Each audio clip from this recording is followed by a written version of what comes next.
Good morning, esteemed scholars, dear students, ladies and gentlemen. I am CORINA LIRCA, and today I am highly privileged and deeply honored to host a show whose guest is an international diplomat, the American Senator James ROSAPEPE, former ambassador of the US in Romania between 1998 and 2001.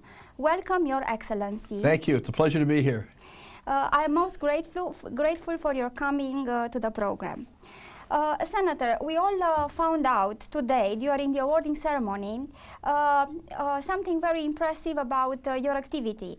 You have been living, in my opinion, a life that truly makes history. Judging by the accomplishments in the field of politics and diplomacy, business, education and legislation, and it is my purpose today to help viewers get a glimpse and understand what we all, those who attended the ceremony, understood, and I would like them to be inspired. Therefore, the main topics of this show will be your career in politics and in diplomacy, your connection to Romania, both during your office as an ambassador and afterwards, the distinction of honorary doctorate you've been granted today, and, of course, the book Dracula is Dead. Because our target viewers are mainly university students seeking for their path in life, I would like to start by delving into your formation years and your early career. Is there a story between becoming a politician and an international diplomat? Well, I was born in Rome, Italy. Only lived there 8 months. I don't speak Italian, but grew up in New York City.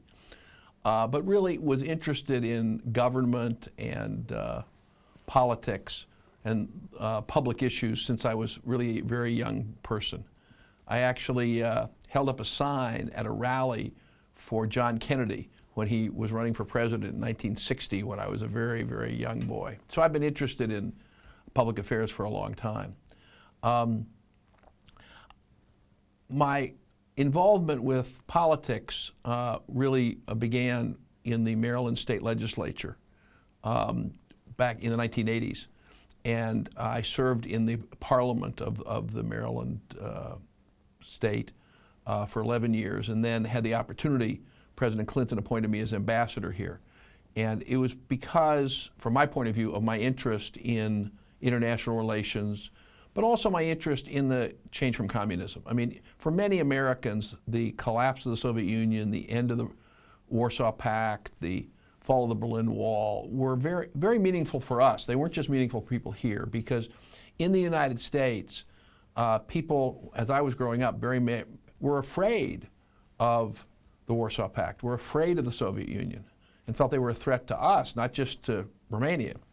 And so the changes made a big impact in America, and I in particular and my wife felt very strongly about we wanted to be involved in this in some way.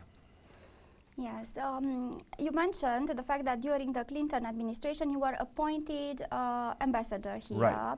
How much did you know about Romania exactly before coming here? A lot less than I know now. Mm-hmm. I'd actually never been to Romania before. I'd been in a variety of countries in Europe, including countries in Central and Eastern Europe, but never had been to Romania before.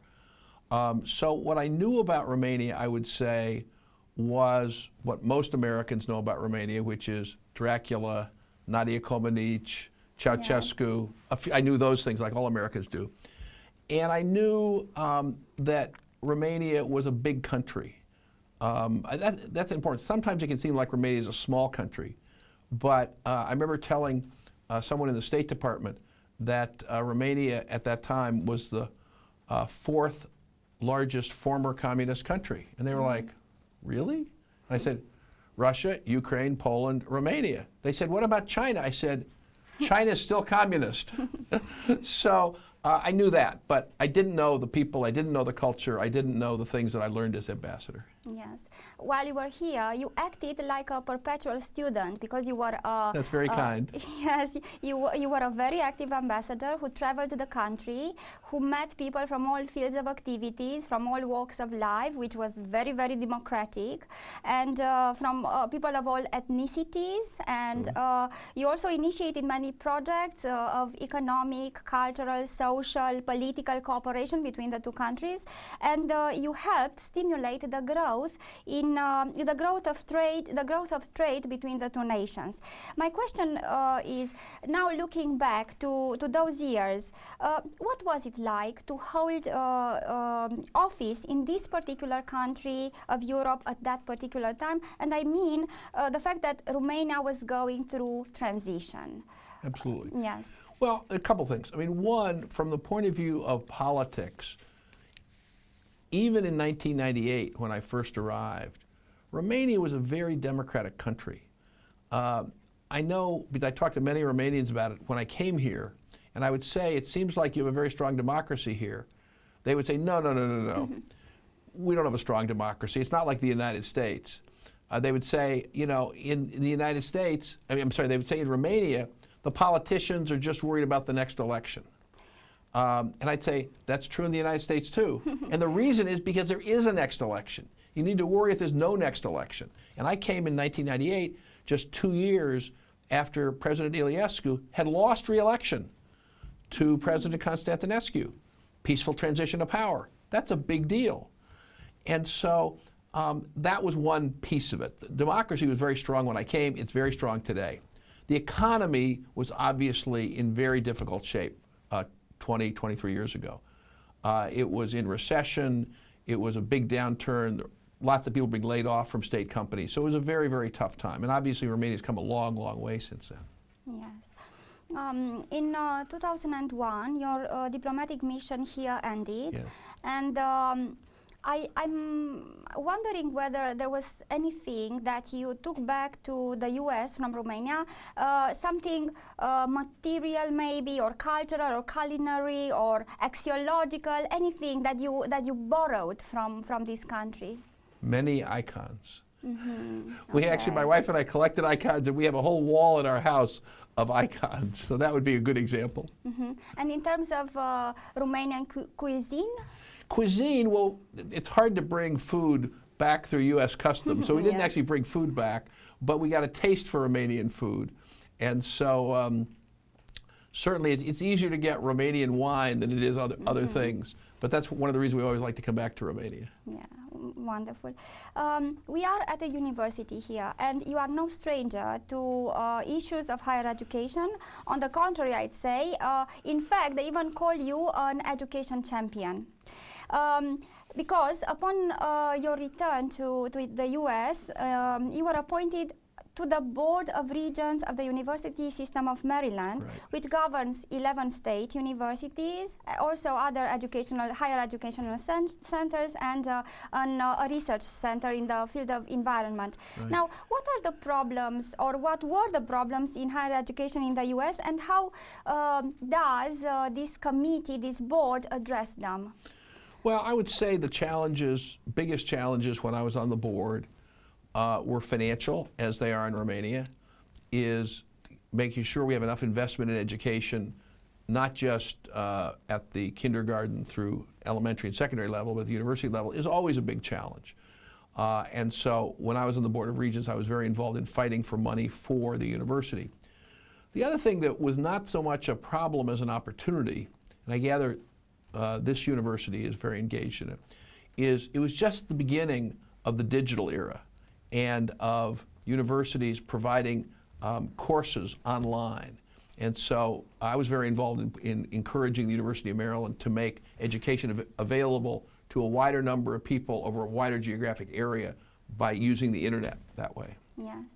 So it was the purpose of the board to make education affordable, accessible, and to create these strong communities with very educated people. Absolutely. Okay, you know, this is one of the biggest problems of Romania when it comes to higher education. At this point, what I mean is that there is a demographic crisis first and foremost, and this is felt by schools and universities. And then there is a talent exodus to countries in the UN and also EU, and beyond the EU. And this.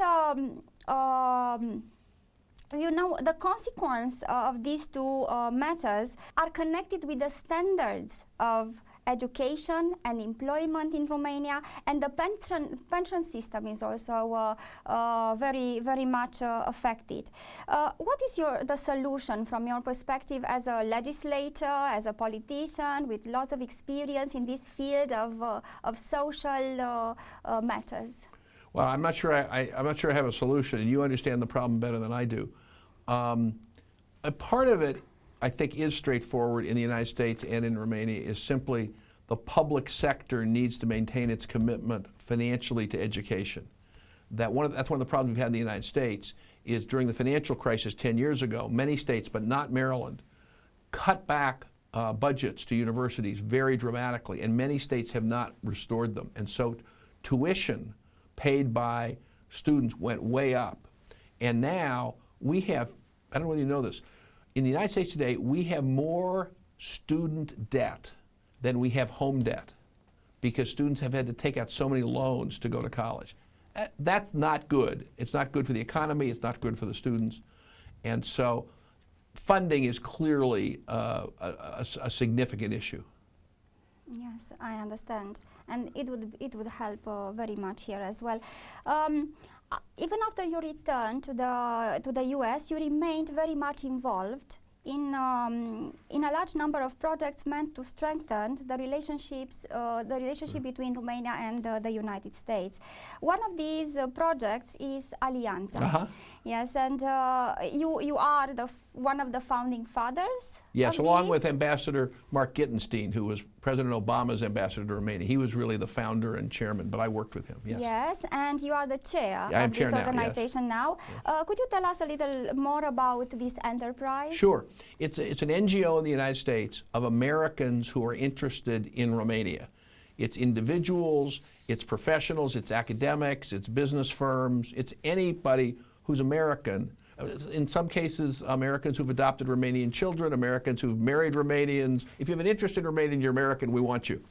And we're now in our 7th year, and we have members all over the United States. We do an annual event in Washington, a gala dinner where we recognize institutions, people who've made a contribution to the Romanian-American relationship, because the point of it is to strengthen the ties between the United States and Romania.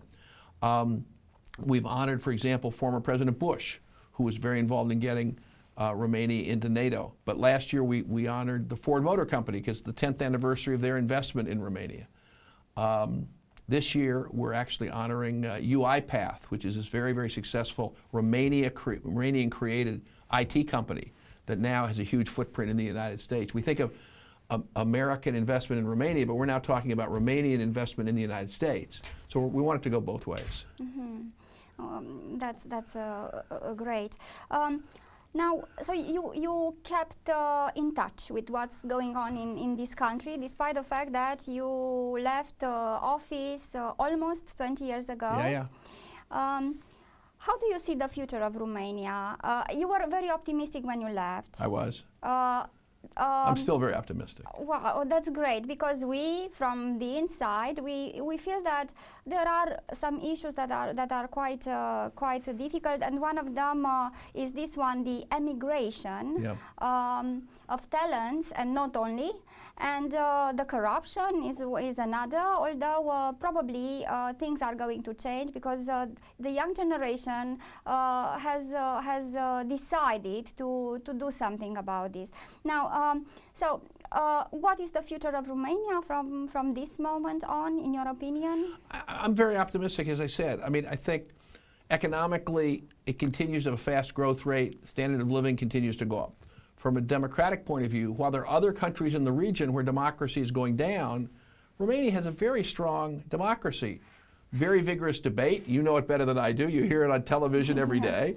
And elections are contested, and They're free. Somebody wins, somebody loses. They respect the election. That's a big deal. I mean, that's not happening in Russia. That's not happening in some other countries. It's happening in Romania. So I'm very optimistic on the democracy side. On ethnic relations, and Târgu is a perfect example of that. You have very substantial Hungarian population, very substantial Romanian population, and people are working together, and people are respecting each other. That's not happening in a lot of other, in many places in the world. So that's a big deal from Romania's point of view. And then you mentioned IT and economic skills. I mean, and this is what the university plays a big role in. Romanians are very well educated, and therefore they have a competitive advantage in the world economy. You talked about emigration, and there's a downside to it, but there's also an upside to it. The upside, and I was talking, this is not immigration, but it's the integration with Europe. I was talking with one of your producers who participated in the Erasmus program and studied for 2 months in a hospital in Spain. Every Romanian who studies outside Romania, who works outside Romania, who visits outside Romania, is getting an additional perspective. And every Frenchman and Pole and Italian who comes to Romania is getting an additional perspective.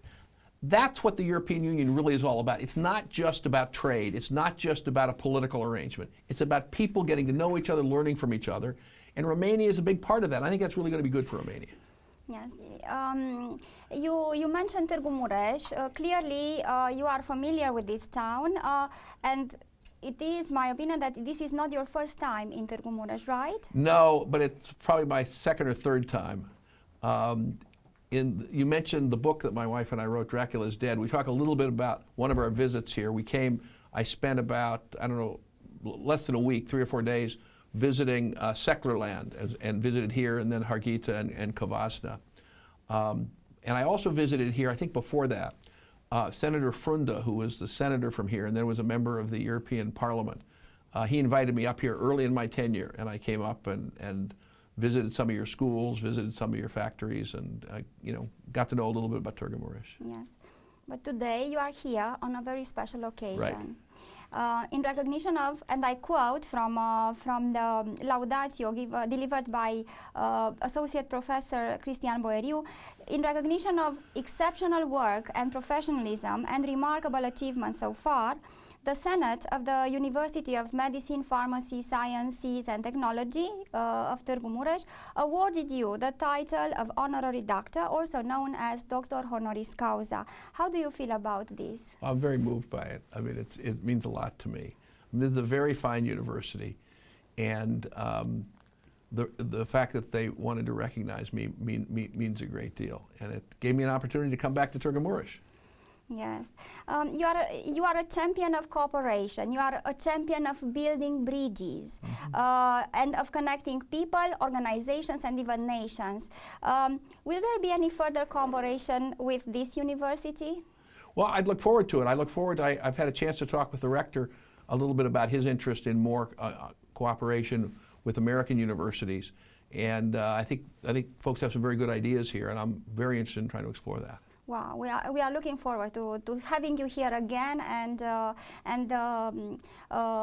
having you involved in projects that are initiated by our university, and not only. Now I am amazed at your level of energy, and I would like to find out what gives you the energy. I mean, what fuels you?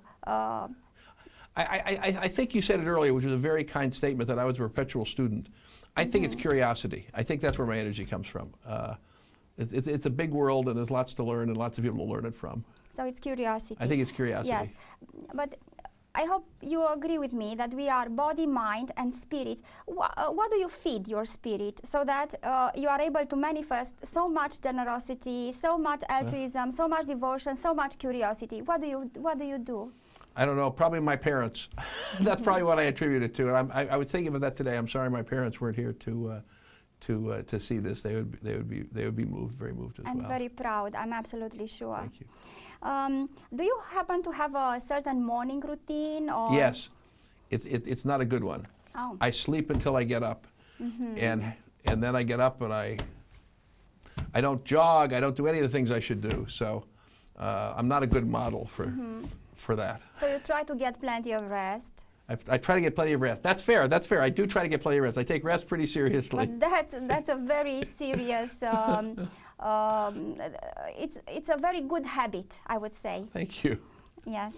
Now, I have been hosting a number of interviews here, and every time I ask my guests to speak about a book they wrote or a book that they were inspired by, and of course, now I would like to talk to you about this wonderful book that you wrote, Dracula is Dead.